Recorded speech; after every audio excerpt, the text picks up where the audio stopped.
Hello दोस्तों, DRS Hindi कहानी में आप सबका बहुत बहुत स्वागत है। दोस्तों, इस कहानी का पूरा आनंद उठाने के लिए वीडियो को लास्ट तक ज़रूर देखें। तो चलते हैं, वीडियो को स्टार्ट करते हैं। माँ, मुझे बेंगलोर में नौकरी लग गई है। 20 दिन बाद निकलना पड़ेगा। गौरव ने अपनी माँ विभा को कहा। चलो अच्छा है, तैयारी आज से शुरू करनी पड़ेगी। पर तुम रहोगे कहाँ? विभा ने पूछा। गौरव बोला, कंपनी की एक कॉलोनी वहाँ पर ही है, वहीं रह लूँगा। ठीक है। आरती अपने भाई के यहाँ गई है, वो वहीं खाना खाएगी। तुम हाथ मुंह धो लो, मैं खाना लगाती हूँ, विभा ने किचन में जाते हुए कहा। विभा 60 साल की हाउसवाइफ, उसके पति यानी महेश चौहान, जिनकी 2 साल पहले ही हार्ट अटैक से मौत हो गई थी। तभी से विभा शांत रहने लगी। विभा को एक बेटा और एक बेटी पूर्वी थी, जिसकी शादी 3 साल पहले ही जयपुर के एक बड़े घराने में हो चुकी थी। विभा अपने बेटे गौरव और उसकी पत्नी आरती के साथ बोरीवली मुंबई में रहती थी। महेश के जाने के बाद मानो उसकी लाइफ निराश हो गई थी। अब बेटा भी जा रहा था।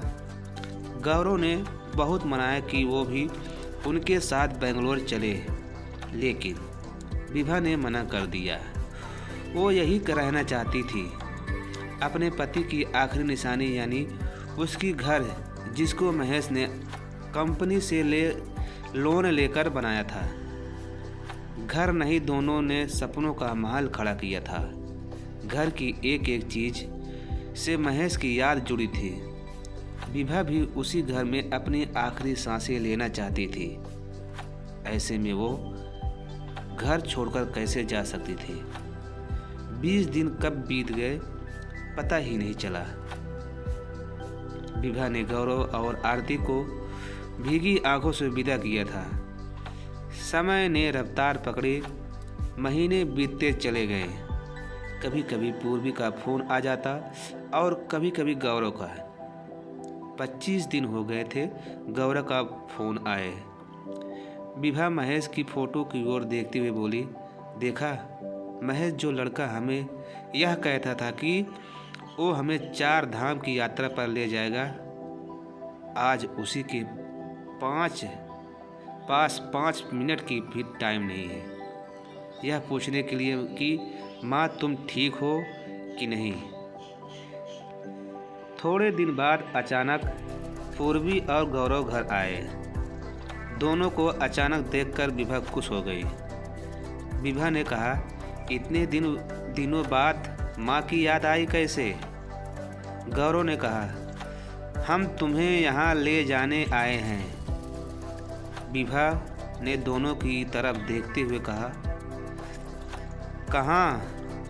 गौरव ने कहा, मैंने बेंगलोर पर किराए का एक घर लिया है, तो बस तुम्हें वहीं ले जाने आया हूँ। तुम यहाँ अकेली कब तक रहोगी?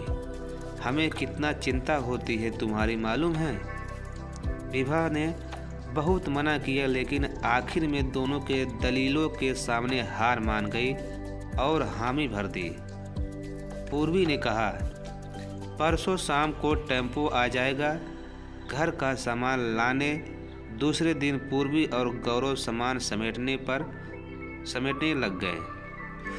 पूरे घर में सामान पड़ा हुआ था। घर का सामान मानो छाती पर बोझ लग रहा था। खिड़की के पास पड़ी आराम कुर्सी पर बैठे विभा सब देख रही थी। थोड़े सामान के बीच में से कुछ दिखा तो वो उठी और सामान हटाया। वहाँ पर एक टेडी था। मुझे यह टेडी चाहिए पापा, रोते हुए पूर्वी ने कहा, और महेश ने झट से वो टेडी खरीदकर पूर्वी के हाथों में रख दिया। विभा ने गुस्से से कहा, हर जिद पूरी करना जरूरी है? ऐसा कर तुम बच्चों को बिगाड़ रहे हो। महेश ने हंसते हुए कहा, अरे विभू, उसे जिद नहीं, लाड लड़ाना कहते हैं। आज हम बच्चों उनको लाड लड़ाएंगे, कल बुढ़ापे में वो हमें लाड लड़ाएंगे। माँ जी, ओ माँ जी, विभा चौकी और अतीत से बाहर आई। उसने टेडी नीचे रखा और कहा, कौन यह भंगार बेचता है क्या? भंगार वाले ने कहा। विभा बोली, नहीं, कुछ नहीं बेचना। तिनका तिनका जोड़कर घर बनाया था, आज वही भंगार बन गया। अब बचे कुचे साल भी भंगार बन जाएंगे। और वैसे भी एक बूढ़ी विधवा की जिंदगी भंगार से कम थोड़ी होती है। विभा सोचते सोचते घर के अंदर चली गई। फिर आराम से कुर्सी पर जाकर बैठ गई और फिर अपने अतीत में चली गई। मैं ऐसी जगह पर नहीं रहूंगी, यहाँ तो पूरे दिन में अकेली रह जाऊंगी। विभा ने महेश से कहा, हम तुम्हें अकेले रहने ही नहीं देंगे माँ। पूर्वी और गौरव ने कहा, माँ तो मेरे साथ ही रहेगी। गौरव ने कहा, नहीं, मेरे साथ रहेगी। पूर्वी ने कहा और दोनों लड़ने लगे। ठीक है, मैं दोनों के साथ रहूँगी, बस विभा ने दोनों को शांत करते हुए कहा। पर ऐसा कुछ नहीं हुआ। सब धीरे धीरे अकेले छोड़कर चले गए और विभा के आंखों में आंसू आ गए। महेश और विभा घंटों तक साथ में बैठे बातें करते थे। पूर्वी शादी करके चली गई थी और गौरव भी पढ़ने के लिए चेन्नई चला गया। बस दोनों ही रह गए थे घर में।